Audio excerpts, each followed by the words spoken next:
திருவும் மரமும் தழைத்த அயோத்தி. வணக்கம் நண்பர்களே. நேற்றைய பாட்டுல அயோத்தியோட செல்வச் செழிப்பை பத்தி, அங்க இருக்கிற தோட்டத் துறவுகள், குளங்கள், அருவிகள், பெரிய வீடுகள்னு வெளிப்புற விஷயங்களை பத்தி பார்த்தோம்.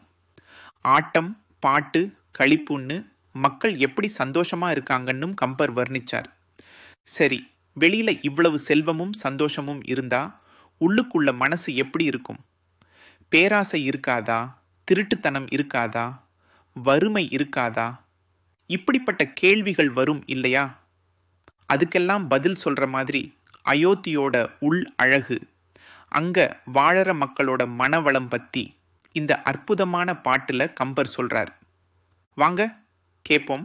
தெள்வார் மழையும் திரையாழியும் உட்க நாளும் வள்வார் முரசம் அதிர்மா நகர் வாழும் மாக்கள் கள்வார் இலாமை பொருள் காவலும் இல்லை யாதும் கொள்வார் இலாமை கொடுப்பார்களும் இல்லை மாதோ. பார்த்தீங்களா பாட்டோட வரிகளை? என்ன ஒரு ஆழம் இதுல! முதல் வரி, தெள்வார் மழையும் திரையாழியும் உட்க. தெள்வார் மழைன்னா தெளிவான நீரை தரக்கூடிய மேகங்கள்னு அர்த்தம். திரை ஆழின்னா அலைகளையுடைய கடல். அந்த மேகங்களும் அந்த பெரிய கடலும் கூட உட்க, அதாவது பயப்பட, அஞ்சும்படி. எது அஞ்சும்படி? அடுத்த வரி, நாளும். வள்வார் முரசம் அதிர்மா நகர், நாளும் தினந்தோறும். வள்வார் முரசம்னா தோல்வாரால் இழுத்து கட்டப்பட்ட பெரிய பேரிகை, தபலான்னு வச்சுக்கோங்களேன். அது அதிர் பயங்கரமா முழங்குதாம்.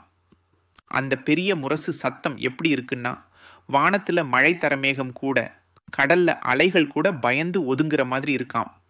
என்ன ஒரு கற்பனை! இது அந்த அயோத்தி மாநகரத்தோட கம்பீரத்தை சொல்லுது. எவ்வளவு பெரிய பலம் வாய்ந்த நகரம்னு காட்டுது.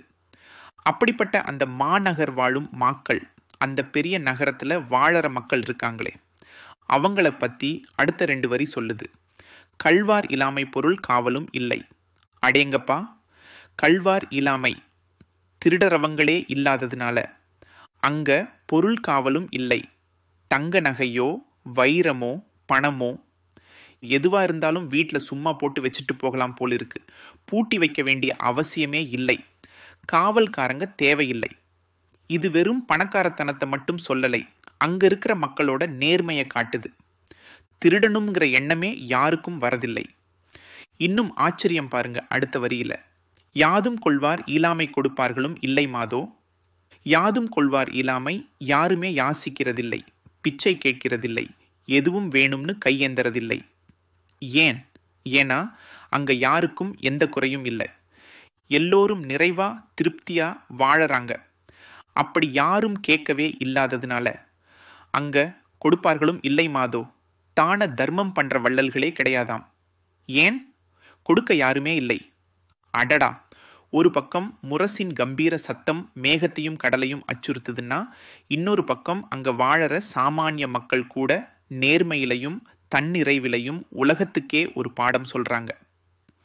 திருடறவங்க இல்லாததால காவல் தேவையில்லைங்கிறதும், யாசிக்கிறவங்க இல்லாததால கொடுக்கிற வள்ளல்கள் தேவையில்லைங்கிறதும் என்ன ஒரு முரண் அழகு பார்த்தீங்களா?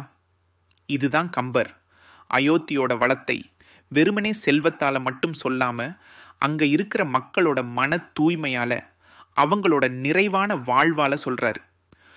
ஒரு சமூகத்துல திருடுறவங்களும் இல்லாம பிச்சை கேட்கிறவங்களும் இல்லாம இருந்தா அதைவிட பெரிய வளம் என்ன இருக்க முடியும்?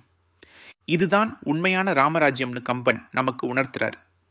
இந்த பாட்டு நமக்கு சொல்றது இதுதான். உண்மையான வளமுங்கிறது வெளியில தெரியற செல்வத்துல இல்லை, மனசுல இருக்கிற நிறைவுல, நேர்மையில, யாரும் யாரையும் சாராம வாழ்ற தன்னம்பிக்கையில இருக்கு. அயோத்தியின் பெருமை அதன் கோட்டை கொத்தளங்களில் மட்டுமல்ல, அதன் மக்களின் மனங்களில் உறைந்த அறத்தில்தான் இருக்கிறது என்று அழகாக சொல்லி முடிக்கிறார் கம்பர். என்ன ஒரு மகத்தான சிந்தனை!